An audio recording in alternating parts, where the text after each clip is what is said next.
Terima kasih. Saya ucapkan Assalamualaikum kerana dijemput saya bersama dengan Garasi TV ini. Jadi dengan itu kita sama-sama pengalaman hidup yang telah lalui.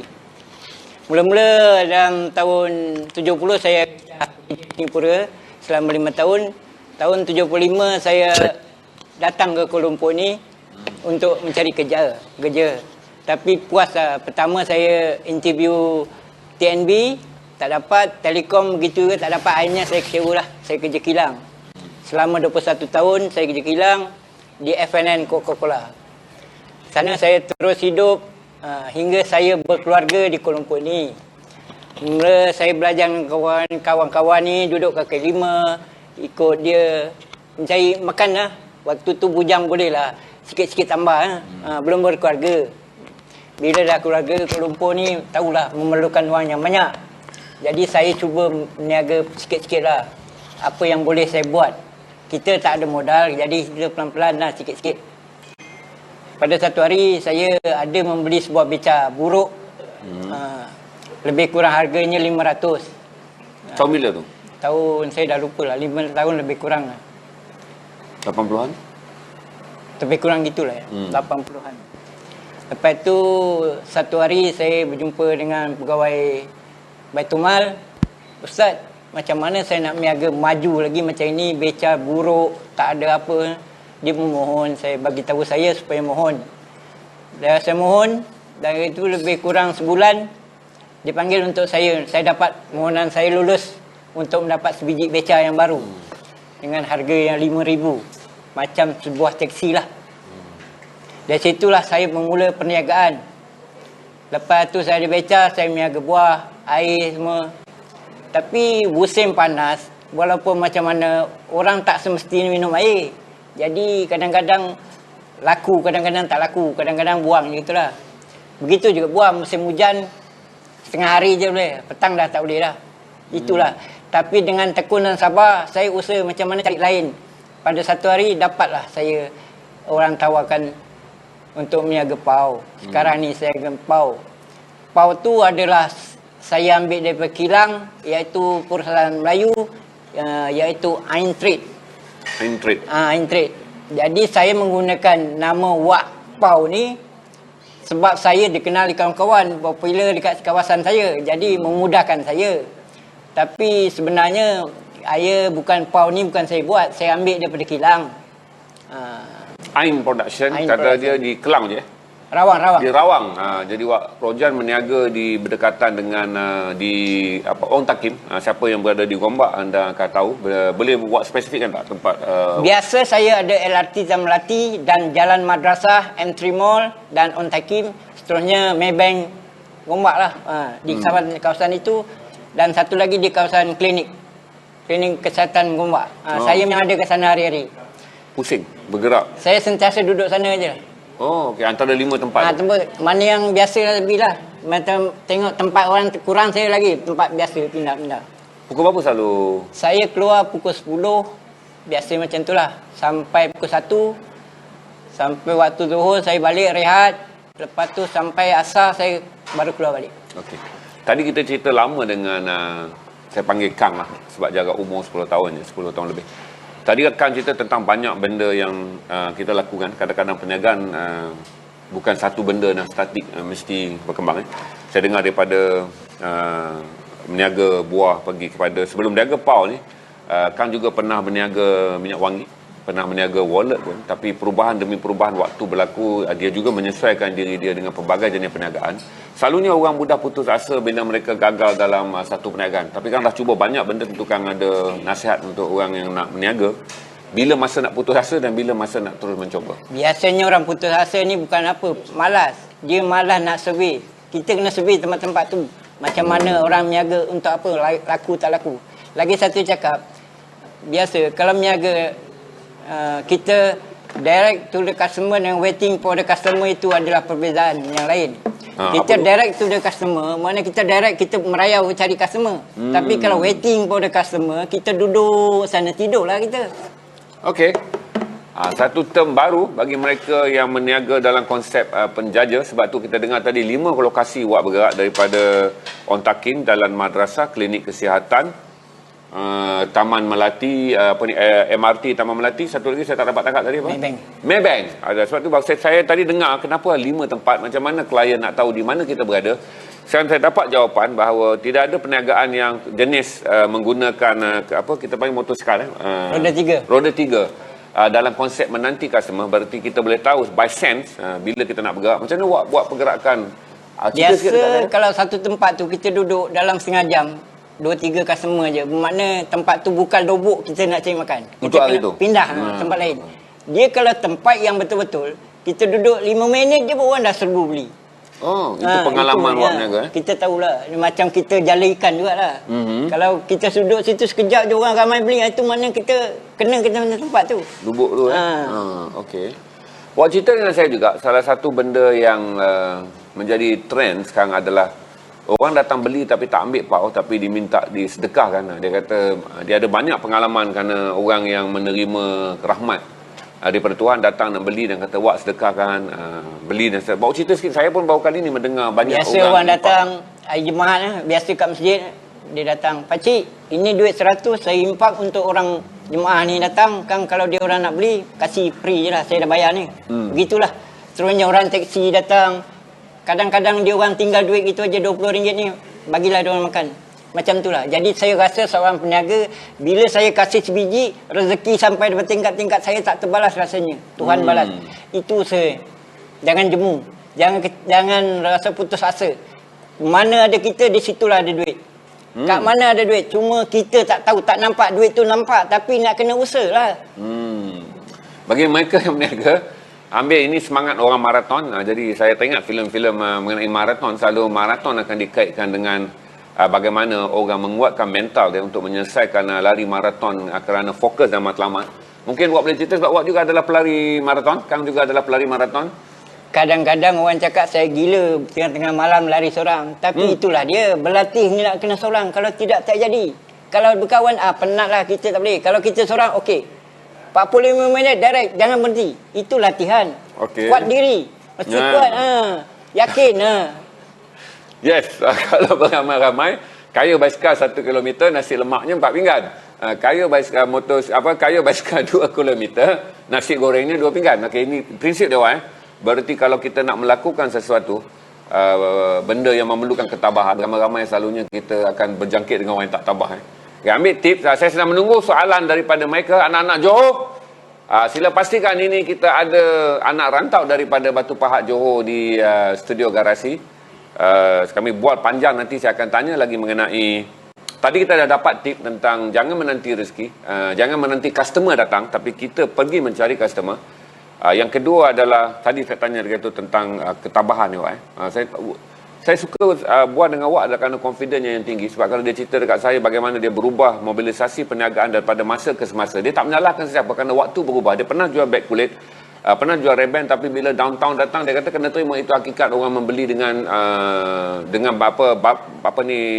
lebih banyak dan menjual lebih murah. Jadi kalau dulu dia berdapat untung, tapi dia tak boleh kerana orang menumpukan harga murah di uptown dan downtown. Macam mana awak sentiasa tabah untuk memulakan perniagaan baru? Saya yakin pada diri saya. Kalau kita kerja kuat dapat banyak, kalau kita malas sikit dah dapat itu je. Lagi satu, kalau kita buat kerja seorang-seorang ni lain. Kalau beramai-ramai berkongsi, tak jadi. Sebab kawan kadang-kadang, itu tak boleh, ini tak boleh, itu yang tak jadi. Malam ni kita keluar, tak boleh, malam ni penat nak tidur lah. Itu yang tak jadi. Kalau bisnes macam itu tak jadi. Disiplin mesti kuat. Awak berniaga satu hari berapa jam kalau ikut jadual awak berniaga? Tak tentulah, kadang 6 jam lah. Kalau macam saya keluar pukul 10 sampai pukul 12 dah balik, berapa jam? 2 jam. 2 jam. Habis petang sampai, saya rehat sampai asar. 5-6 dah balik. Okey. Ya, itu je lah masa. Berapa banyak awak boleh jual pau dalam tempoh? Saya punya target mesti ada target. Satu hari kurang-kurang 150 biji atau 100 atau 200, kadang-kadang orang terperanjat. Tapi itulah usaha saya. Selagi tak dapat, saya tak balik. Oh, maksudnya 100 adalah minimum. Mesti target. 150 tu alhamdulillah, tapi 200 tu adalah okay, boleh balik target. Okay. Mesti ada target. Boleh. Maksudnya ialah Strategik kan? Target mesti ada target jumlah jualan. Target nombor 2 disiplin tu. Pagi tu bangun. Jangan pukul 10 masih lihat nak pergi kerja. Macam pergi kerja lah makan gaji. Makan gaji boleh lah macam tu. Tapi itulah dia. Makan gaji kalau macam itu tak berkat. Saya dah lalui. Saya cakap terus terang lah. Tu terang macam mana? Terus terang macam kerja ni tak sejujurnya kerja. Punting lah. Tak berkat. Betul saya dah lalui. Ambil teladan, kerana ini nasihat orang lama. Okay? Ini nasihat bagi orang yang telah melihat pengalaman mengenai keberkatan dalam mencari rezeki. Okay, pastikan satu adalah anda berdisiplin. Yang kedua, jangan salahkan keadaan kerana kata awak ada bergantung pada usaha kita.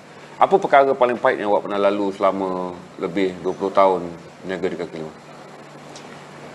Macam mana pengalaman? Pengalaman paling pahit lah agak-agaknya. 3 hari langsung tak ada pembeli, 4 hari langsung tak ada pembeli. Saya tak pasti, tapi apa yang awak rasa paling perit tapi buat kongsi dan awak anggap kata benda tu sebenarnya biasa je untuk orang berniaga. Yang saya tak boleh lupakan, ada customer beli sejuk. Saya cakap tunggulah dulu, belum panas, sejuk. Dia baling depan saya. Saya kecewa lah. Saya cakap saya lama dah jual pau. Tak ada orang buat macam ni. Tadi saya cakap kalau tak nak pulangkan, saya pulang duit. Apa salah? Tak ada. Dia baling macam itu kawan-kawan saya tengok. Malu saya tahu. Dia marah sebab apa? Pasal sejuk dia cakap. Kalau sejuk, dia dah makan habis sebiji. Dia beli 2, sebiji lagi dibuang. Itu yang saya marah. Okay. Bermakna sebiji tadi sejuk sebetulnya. Mula-mula tu dah cakap. Bukan dah habis sebiji. Itulah pengalaman saya kena. Yang awak rasa tersinggung? Rasa kecil betul hati. Okey. Lama? Baru ni macam berniaga ni? Dalam 6 bulan lah. Okey. Sebab itu sekarang saya bila orang tanya, pakcik pernah beli? Tak pernah. Okey, saya cakap harga ni macam ini. Jangan dah beli harga mahal membebel. Tak elak saya pun niaga tak sedap hati. Suka sama tu. Kalau pakcik tak suka, saya pulang duit ataupun tak payah ambil duit. Makan dah. Saya ikhlas bagi. Ada orang marah macam pagi tadi. Mahal pakcik, mari sini. Jangan cakap macam itu. Kalau pakcik mahal, kalau pakcik tak mampu, RM5 saya pulangkan. Jangan cakap macam itu. Makan, tapi bagi je. Jangan bising-bising. Saya, pakcik bising, hati saya berkata-kata, tak ikhlas saya bagi. Kalau cakap mahal, saya tak mampu, saya bagi je. Bukannya biasa dah. Orang yang beli dengan saya hari-hari. Sebiji 2 tu saya belanja je, saya cakap. Tak ada halnya. Okey.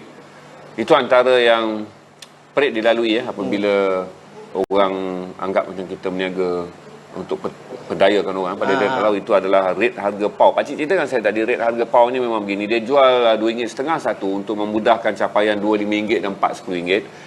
Dia pun tahu ada tempat menjual RM2.80. Ada orang menjual RM5 pada event tertentu kerana pau ni agak istimewa.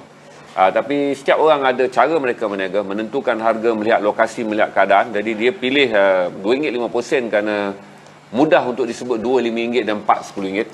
Lagipun di banner saya tu tertulis cendawan RM4. Lain-lain pau semua RM2.50. Sama je lah. Itu dia. Ni pau cendawan. Tadi kecoh dia orang bertanya tentang pau. Saya bukan kaki pau. Pau orang pun tidak, makan pau pun tidak. Saya bukan kaki pau. Pau orang pun tidak, kuih pau pun. Tapi saya makan tadi sebab kacang merah adalah common untuk pau. Selain daripada pau tradisional yang menggunakan kacang hijau. Tapi apa istimewa pau cendawan? Cendawan pakai warna apa? Penanda dia? Yang ini. Ini pau cendawan. Okey, pau ni yang bentuk dia paling mudah dicam sebab dia pun macam cendawan bentuk dia. Dia ni agak istimewa sikit daripada kulit dan isinya. Isinya adalah cendawan yang masak kari dan kulitnya sekali ada bercampur dengan cendawan. Okey. Diproses bersama-sama cendawan. Ini cendawan masak kari. Biasa orang beli sebiji, besok dia datang beli 3 biji lah. Itu dia. Ini kelebihan pau ni. Kelebihan. Okey. Untuk nasihat kalau orang nak mulakan perniagaan, pakcik dah mula macam-macam perniagaan. Pakcik dah lalu lama, tapi saya dengar tadi daripada minyak wangi, beg tangan, sampailah kacamata, segala macam. Sampailah sekarang jual buah, kemudian jual air, kemudian jual lagi pau. Bagilah sekarang ni ramai orang nak berniaga je. Pakcik mungkin boleh bagi tips. Satu dah sebut dah tadi tentang disiplin. Yang kedua adalah mesti ada target. Lagi apa mesti ada bagi orang yang nak berniaga ni? Sebelum dia mula perniagaan ni, kita kena survey. Kita tengok dulu apa barang yang menjadi perhatian orang. Jangan orang jual nasi lemak, kita jual nasi lemak. Benda tu nasi lemak yang sama. Tapi kalau special lain, ada ubah dia lain. Macam saya pernah pergi makan dekat dekat Aitam sana. Dia Aitam Johor.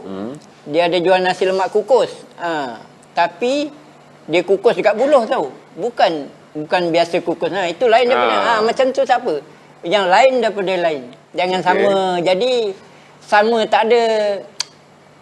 Macam sama tak ada. Sama sana, sama. Yalah, ikut orang. Mesti berlainan sikit, barulah ada orang perhatian tu. Okey.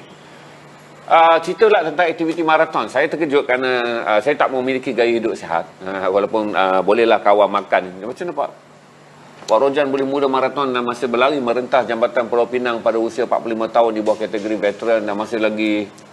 Waktu tu saya cuba suka-suka je lah. Tapi bila ada sponsor 100 plus, dia bagi, saya teruskan lah. Oh, okey. Dah ada penaja je, 100 plus, okey. Bila macam tu, saya ada semangat lah untuk meneruskan aktiviti tu. Bukan senang kita nak maraton, nak berlatih. Nombor satu nak berenang, ambil nafas.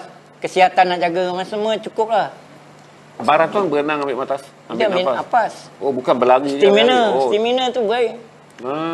Masa tu saya berlatih boleh lah. Well road ada lagi. Sekarang tak ada mana nak latih. Well road? Well road swimming pool. Jalan Pinang sana. Oh, okey. Masa tu kat sana lah. Untuk latihan pernafasan. Okey. Masa tu ada cita-cita nak juga Ironman nak jadi. Tapi nyebrang laut tu 2 kali tak dapat. Tak lepas. Menyeberang laut? Daripada laut ke pantai. Oh, okey. Dia nak ambil sijil tu lah. Oh, okey. Untuk menyertainya tu. Itu keinginan kuat tapi tak tercapai. Untuk itu dipanggil apa? Ironman? Ironman. Dia orang berenang, lepas tu naik kayu basikal. Dan lepas tu berlari okey. Itu Ironman. Seronok kita dengar sebab baru kita tahu bahawa ketabahan orang macam Wak Rojan berniaga di jalanan. Dia punya ketabahan seperti sifat jeans juga, walaupun Wak Rojan pakai corduroy ni hari. Semangat jeans itu, hati mesti lasak. Biarpun berkerut dan juga pecah jin, tapi semangat jin tu tetap ada. Kita ni kalau boleh hidup, orang buang kat longkang seminggu tunas, itu dia baru betul hidup. Ini orang buang seminggu kat longkang? Tepi longkang namanya. Seminggu je tunas. Bertunas. Tumbuh. Jadi kita hidup ni tercampak ke mana kita boleh hidup. Bukanlah bila taruh sana tak ada kerja, melepek, terus tak jadi manusia lah gelandangannya. Itu tak ada. Semangat kita hidup itu dia. Kita semua boleh.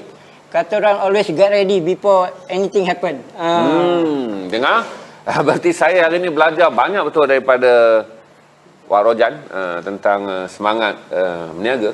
Kerana walaupun kita tak mula di tepi jalan, tetapi kita panggil digital, platform Garasi juga adalah platform yang kita anggap adalah di pinggir jalan dalam trafik digital yang menawarkan pelbagai platform-platform perniagaan yang lebih besar, yang lebih ampuh dan juga lebih banyak trafiknya. Berarti kami adalah, ini adalah sebahagian tip juga untuk saya yang memulakan perniagaan di tepi jalanan trafik digital yang besar, yang membabitkan berbilion orang di seluruh dunia dan berpuluh-puluh akaun FB perniagaan di dalam negara kita. Wak, apa nasihat akhir Wak kepada ramai orang yang sekarang ni hidup sekarang sangat suka Wak, bagi ramai orang? Niaga tu boleh, lagi senang meniaga, tapi nak kena disiplin diri tu. Kena disiplin kuat. Walau meniaga apa pun disiplin. Tapi itulah dia, kita kaji tu apa sebelum kita buat tu, kita tahu benda tu macam ini. Kalau jadi macam ini, kita kena elak gini. Kita kena kaji semua tu baru kita start meniaga. Jangan orang terjun, kita terjun meniaga juga. Betul. Kita tak tahu hujung pangkal. Ada soalan daripada viewer ni lah. Tempat yang Wak selalu berniaga. Biasa jalan madrasah. Ni sebab lu gombak ya. Jangan pergi cari dekat madrasah di Taiping, dekat madrasah di Jitra, dekat madrasah di Batu Pahat. Wak berniaga di Jalan Madrasah Gombak. Okey. Cari di LRT Melati. Itu lorong kat situ semua saya ada daripada pagi sampai ke petang. Ada je kat situ. Okey, lorong dekat Melati lagi. Maybank, Klinik Kesihatan Gombak. Maybank, On Takim. Maka ada 5 lokasi. Bagi anda yang nak mencari Wak Rojan, saya dah buka Facebook. Wak tak buat Facebook kerana dia pun berniaga daripada Ain Trade. Apa nama yang keluarkan ni di Rawang ni? Ain Trade. Jadi kalau dia punya password Pau Sedap. Dia punya tagline adalah Pau Sedap.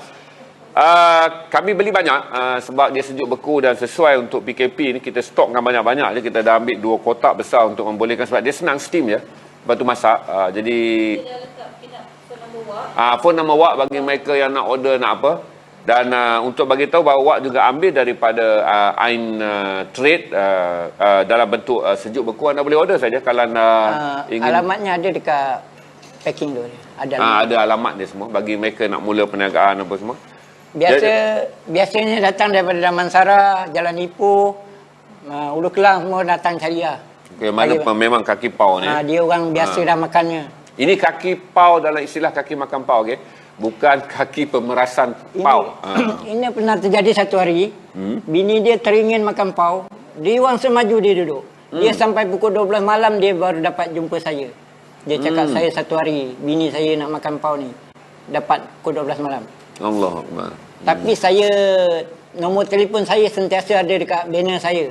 Oh, jadi ramai orang boleh telefonnya. Okey. Wak tinggal di PPR, Gombak Setia. Okey. Itu tadi kita bersama dengan Wak 25 minit. Kita mengucapkan terima kasih kerana kesudian Wak Rojan datang. Dan saya belajar banyak benda daripada Wak. Banyak benda. Ini orang lama yang 25 tahun berada di kaki lima dengan pelbagai-bagai perniagaan. Dia mobilize hidup dia daripada satu perniagaan ke satu perniagaan. Yang penting ni semangat berniaga, tapi produk boleh ditukar mengikut kesesuaian. Ini dia nak tengok jenis pau yang ada. Wak kena cerita, saya pun dah lupa tadi. Cuma saya tahu ini saja cendawan. Ada 6 perisa atau 7 lah. Okey. Pertama pau kacang. Pau kacang titik warna apa? Merah. Okey, titik merah adalah pau kacang. Saya tak boleh tahu bagi semua sebab kawan-kawan kalau tahu pau tu dia jaga dia lari duit ke saya. Sebab itu saya rahsia warna pau ni hanya saya yang tahu. Oh, okey. Okey, lagi apa? Ada inti apa? Inti kacang, inti kelapa, coklat, daging, ayam dan tak lupa sambal. Sambal ikan bilis. Okey. Pau ni kukus je. Dia adalah pau dari sejuk beku. Dia bukan bikinan. Pau ni juga boleh digoreng. Digoreng pun boleh. Buat macam mana kalau goreng? Goreng macam biasa. Tahu minyak goreng? Goreng. Ini baru saya dengar pau goreng, bukan kukus. Okey, baru saya dengar bahawa pau ni boleh digoreng. Dia lembut juga. Macam ni juga. Dia digoreng cuma hanya kulit luar saja. Dalamnya tetap macam tu. Inti dia macam kita makan kuih lah. Jadi macam dia dikukus ni jugalah. Okey, dia jadi macam ialah pau goreng. Hanya bahagian ni saja digoreng macam kari pau je sebab inti dia macam-macam, sambal apa semua. Yang ini saja cendawan yang mahal RM4 satu kerana saya rasa kos intinya untuk menghasilkan cendawan ni. Okey, terima kasih banyak untuk Wak Rojan, Kang Rojan. Kalau untuk bayar saya adalah Kang kerana jurang umurnya lebih kurang dalam 13 tahun. Terima kasih Kang kerana sudi datang ke Garasi TV. Kami doakan perniagaan Kang terus kekal maju. Amin. Amin ya rabbal alamin. Saya juga mengucapkan terima kasih kepada pihak Garasi TV kerana sudi memanggil saya untuk bersama-sama malam ni. Dan saya ucapkan terima kasih. Nasihat saya pada kaum remaja tu, gunakanlah masa muda ini untuk berniaga. Jangan membuang masa rugi saja. Bila dah tua tahu, sekarang ni akan datang kita tak tahu keadaannya. Gunakanlah masa untuk berniaga. Banyak kerja-kerja. Saya cakap satu daripadanya senang. KW kasut tak ada orang buat. Jangan malu. KW kasut tak payah modal apa. Duduk kaki lima. Satu kali gosok RM5. Cukup bulan mesti orang datang. Itu satu yang kerja saya nampak. Yang nampak macam hina tapi tak hina. Pakai smart-smart, duduk, sediakan kursi, pakai taruh cermin, gosok kasut pelan-pelan. Senang, satu hari 200 senang-senang cakap. Duduk Kuala Lumpur sana, bandaraya pun tak kacau saya rasa. Pasal itu tak nak mengganggu sangat. Betul. Nah itu macam rezeki sekarang. Kalau suruh cari kotak ke cari kertas tentu malu. Itu yang senang. KW kasut. Dekat Malaysia ni tak ada budak-budak yang buat. Itu saya nampak. Terima kasih Wak. Kami akan terus saja sentiasa mencari penjaja kecil untuk berkongsi semangat. Kerana kami juga baru belajar Wak untuk berniaga. Cuma beza adalah Wak lebih kental kerana dah 25 tahun. Berniaga dah lalu macam-macam perubahan zaman perniagaan mengikut trend semasa. Tapi bagi Wak adalah bertukar bahan perniagaan adalah tidak penting. Yang penting adalah semangat sebagai peniaga. Itu yang menariknya apabila anda menjadi penjaja. Tak bererti apabila anda gagal jual satu benda, berarti anda kata anda gagal sebagai penjaja. Macam Wak, dia sangat mobilize masa ke semasa. Dan setiap perniagaan yang dia lalui akan mempunyai tempoh had kerana trend berubah. Apa sahaja yang berubah, Wak akan berubah. Terima kasih banyak Wak Rojan kerana sudi datang. Anak Batu Pahat. Lain kali kita datang lagi untuk bercakap tentang dunia Batu Pahat. Seronok kami berbual walaupun saya bukan orang Batu Pahat. Tapi banyak benda yang kita nak dengar daripada orang Batu Pahat. Jumpa juga Okey, terima kasih. Malam ni saya ada banyak device, tolong uruskan mic work jap, Mak. Saya malam ni ada banyak device, 501 saja yang timbun ni adalah 501 je. Kemudian saya ada beberapa item. Malam ni kita tak naikkan combo kerana banyak item yang akan diturunkan sebab banyak malam kita tak turunkan barang garasi, kita turunkan combo apa ni, cargo pen. Kemudian semalam kita turunkan untuk apa ni, sharpshooter bagi combo Omar. Cuma saya jelaskan pada saudara, kata hari ini adalah hari yang tidak menggembirakan bagi saya peribadi. Saya rasa ramai tak gembira kerana secara tidak rasmi kita dah tahu bahawa Donald Trump memenangi pilihan raya Presiden Amerika. Walaupun keputusan rasmi adalah 213 dan 238, tetapi ada 4 kawasan Trump yang selamat penggerahan undi. Saya semak lagi penggerahan undi tadi. Berarti Trump akan terus mendapat undi daripada Georgia, daripada North Carolina, daripada Pennsylvania. Dan ini akan memberikan dia undi selamat 61 untuk memintas. Saya jangka di kawasan yang sokongan yang dia dah dapat di Texas, di LA, di Oklahoma, di Florida dan di Missouri, kawasan-kawasan perindustrian yang sama seperti dulu juga masyarakat industri Amerika masih lagi menyokong Trump. Golongan pekerja masih lagi memberi sokongan padu pada Trump. The Greatest American masih lagi tagline yang berjaya untuk menyokong komuniti pekerja di Amerika. Begitu juga dasar The White Supreme yang beliau amalkan masih lagi mendapat sokongan di kawasan-kawasan cowboy. Kita tunggu beberapa lagi kawasan yang saya rasa dengan adanya penguasaan beliau di Georgia 16 mata, di Michigan 16 mata, dan kemudian saya rasa Pennsylvania paling jelas dia akan mendapat 20 mata tambahan, dan kemudian di kawasan North Carolina 15 mata tambahan. Jadi dengan mendapat 71 mata tambahan, saya rasa walaupun kiraan undi akan berlanjut 1 atau 2 tahun, 2 hari lagi, tapi kem Donald Trump telah meraihkan kemenangan kerana kita pun telah melihat dah data undi. Walaupun tipis, tetapi saya nampak agak sukar Biden memintas Trump di 4 negeri yang akan menyumbang 71 mata tambahan bagi membolehkan sekurang-kurangnya beliau mendapat 277 mata undi dan menjadi presiden bagi penggal kedua ataupun penggal terakhir kerana Amerika membenarkan 2 presiden saja.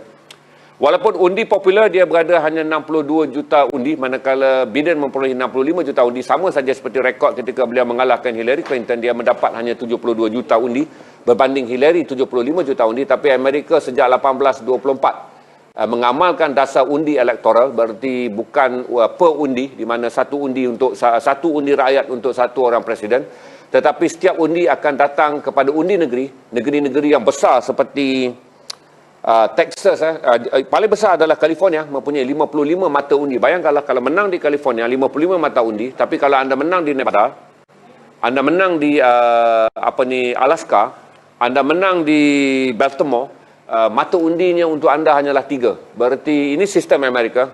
Berarti walaupun Biden memiliki 65 juta undi popular dan Trump hanya 62 juta, tapi Trump kelihatannya mendapat undi elektoral terutama daripada negeri-negeri yang memberi undi tinggi, hampir ke semua saya tengok tadi, undi-undi yang daripada orang panggil negeri industri, dan juga di tempat-tempat yang The White Supreme sangat berkuasa. Trump mendapat sokongan. Ini berita yang tidak gembira bagi kita semua. Saya fikir kata paling bahaya adalah ini keputusan yang akan meneruskan dasar Trump menyokong Israel dalam isu Palestin. Berarti 4 tahun lagi kita akan menghadapi nasib bagaimana Baitul Maqdis ataupun Bethlehem akan menjadi garisan krisis kerana Trump adalah orang pertama sekali mengiktiraf Baitul Maqdis ataupun Bethlehem sebagai ibu kota Yahudi. Ini satu lagi peristiwa. Yang kedua, kita akan melihat lebih banyak negara-negara Islam di Asia Barat yang memerlukan hubungan perdagangan dengan Amerika akan didesak menandatangani perjanjian damai ataupun perjanjian damai dengan Israel.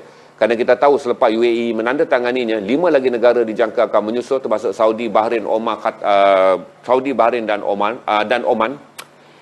Dan saya fikir paling perit adalah untuk menghadapi bagaimana dasar campur tangan Trump dan ketegangan perniagaan dengan China dalam keadaan kita juga menghadapi COVID-19. Itu saja saya update pada anda, tapi kita boleh menerima hakikat bahawa Trump telah menang walaupun keputusan rasminya belum keluar, kerana ini yang kita dah nampak. Saya dah lihat pergerakan baki undi, kerana ada kawasan yang telah mencapai hampir 90% kiraan undi walaupun Trump mendahului dengan margin antara 1 hingga 4 juta. Tapi ini adalah kubu selamat.